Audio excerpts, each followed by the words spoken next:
Yes, this is precisely the type of tapestry the Orbiter requires. But sir, Mr. Anarchy will be furious. That's the point, you fool. I don't even like carpets. I used to be normal, you know. Well, relatively. But still.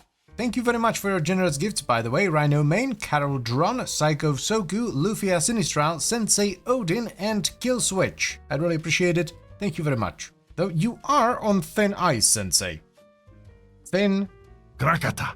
ice. Today we are revisiting a pretty little piggy by the name of Boar Prime. This is an old as hell fully automatic shotgun that's been in the game for almost 12 years now. It requires mastery rank 11, does primarily impact damage, and while the crit chance is pretty mediocre, the status chance of 11.2% status chance per projectile is, with a base multi-shot of 8, pretty damn good. It also has an Incarnon adapter that you can farm from the circuit in Duvir, which we're absolutely going to use today. So let us give it a shot and see if it's any good. Shall we? I've always run this with critical parallel, but I would like to try a build with elemental balance instead. I'm actually gonna take the reload here. Yeah, the puncher is just too good if you have the armor. I'm pretty sure last time I played with Boar, we didn't have cracks yet. And it seems to be, like, to me this seems like the perfect arcane because of the status and ammo efficiency. Should be pretty basic. Prime point blank, let's get Galvanized Hell, and I guess Galvanized Savvy? Sure. By the way, the disposition on the Boar has been so high for so long, I actually have like a saucy ribbon for it. I'm not gonna use it, but yeah. You can get some very nice ribbons for the Boar. I'm thinking just corrosive and cold here. Will give us blast on the Incarnon, which is quite nice, though if I remember correctly, the Incarnon beams are quite weak. Yeah, let's go try it out like this, just with Prime Chilling Grasp, and see what it do. Ah, good old Boar, such a nostalgic weapon. Yep, the beam does suck. I did remember it correctly. It's because of the base damage. The base damage from the beam is unreasonably low. Man, I remember way back in the day just looking up the Boar Prime and watching some videos and thinking it was the coolest weapon in the world. I just quickly want to try heat instead of cold. Bada bing. We're gonna get like 45, right? Yeah, 40, that's not enough. I mean, we could just go corrosive and blast on the primary fire as well. That gives us even more status. And we can just run Elementalist. Gives us a bigger mag as well. Yeah, 32 rounds. Now that is actually quite lovely. It's a very nostalgic build as well, though back in the day the enemies would be rolling on the floor because blast used to knock the enemies down. I think we're gonna have to go back to crit because the status damage alone doesn't seem to be enough. Let's give it a proper test with Harold. Now that is more like it, my dudes and dudettes. This is fantastic. Wait. It moves. Has it always done that? Does the Baroque skirt move as well? It does. I have never noticed that. I am being hit by some major nostalgia waves, like running a full status Boar through the void. Come on. Actually clears pretty well, but as you will see right here, single target could be better. Oh, that ain't too bad, Chief. That ain't too bad at all. The damage is just all over the place. I don't like that. Yeah, I'm pretty sure we need to go back to crit. Survivor's Edge is just not good enough. You do get some status, but the crit from Parallel is just unparalleled. Nah. So we take out Elementalist, and I guess we take out the heat and just stick to cold. Let's get Prime Ravage and crit deceleration. Whabam. 105. That's good. This might be dumb, but I would love to have Magnetic Strafe in here, which means we need to get rid of Galvanized Savvy.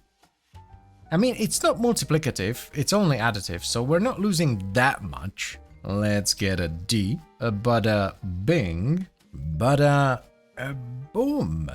Lovely. Yep, not a big surprise, it's just like 10 times better, instantly. Not as nostalgic, but considerably better.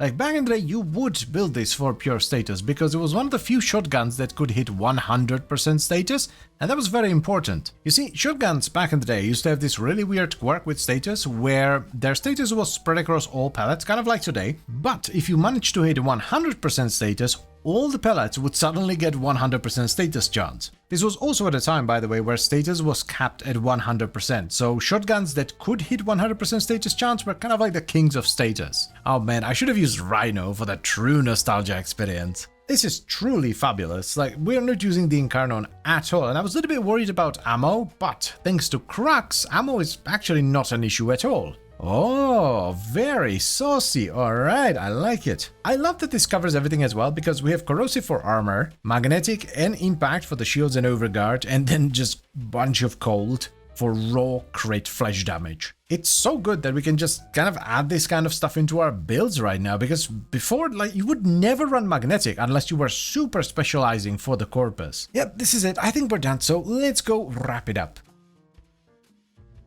So, here's what we ended up with on the Incarnon Boar Prime. Our arcane of choice is Primary Crux, which works oh so well on the Boar because it adds a ton of status and it gives us ammo efficiency, which completely fixes any ammo issues the Boar Prime might have. Then for mods, we have Prime Point Blank for damage, Galvanized Hell for multi-shot, Critical Deceleration and Primed Ravage for crit. We follow that with Magnetic Strafe for a bit of magnetic damage and a ton of fire rate, and we top it off with Prime Chilling Grasp, Toxic Barrage and Shell Shock for corrosive damage and cold. The evolutions are pretty straightforward. We run Fortress Salvo for the base damage and Punch Through if you have the armor, of course. Then we have a Ready Retaliation, which gives us a ton of reload speed if we're reloading from an empty magazine, and we top it off with Critical Parallel for an immense amount of crit. And as always, we're of course running a priming pet. I use a Hound, Good Boy Harrow that primes cold from Coolant Leak, and then Impact, Puncture, Heat, Radiation, Magnetic and Viro from its butt totem. The pet isn't as important as it is on many other builds because we're not utilizing any sort of condition or condition overload, but it still helps. The Boar may be old, I mean it's gonna be old enough to play this bloody game in a few years, but it is still an absolutely tremendous shotgun and I would highly recommend you give it a shot. But it is important that you farm the Incarnon adapter from Duviri, because without the Critical Parallel evolution, which gives you a truck ton of crit, you're gonna have to rely on another source of extra crit like Arcane Avenger to make a hybrid build worthwhile. It's still gonna work and you can probably take it into Steel Path, just don't expect it to be anywhere near as good as with the Incarnon and all the right evolutions. So all in all, an absolutely tremendous shotgun that clears well and has some solid single target. And that is pretty much all I have for you today, so I thank you very much for watching, as always guys, and I hope you've enjoyed the video. Then I would also like to extend a special thank you to all the channel members. Thank you very much guys, I really appreciate your support, it means a lot to me. And finally, if you have any suggestions or requests, feel free to leave them as a comment down below. Like, seriously, most of the videos in the Give It a Shot series exist because someone requested it in the comments. But anyway, that's enough blabbering for today, so I'll see you next time. Bye bye.